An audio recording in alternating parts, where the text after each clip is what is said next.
Half বাটি সুজি দিয়ে বানিয়ে ফেলুন নরম তুলতুলে রস বড়া। দেখতে এটা যতটা সুন্দর, খেতে হয় ভীষণ সুন্দর, বাচ্চা থেকে বয়স্ক সবার ভালো লাগবে, এতটাই হয় নরম তুলতুলে। বানানোর জন্য নিলাম এই জায়গায় সুজি, তাতে দিয়ে দিচ্ছি হচ্ছে স্বাদ মতো চিনি, আর দিয়ে দিচ্ছি 1 চিমটির মতো নুন।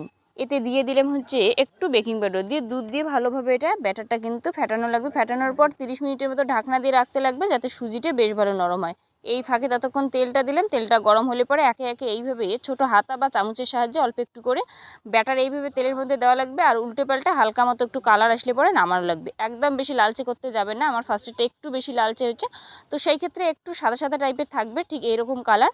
এরপর কড়াইতে দিয়ে দিব দুধ।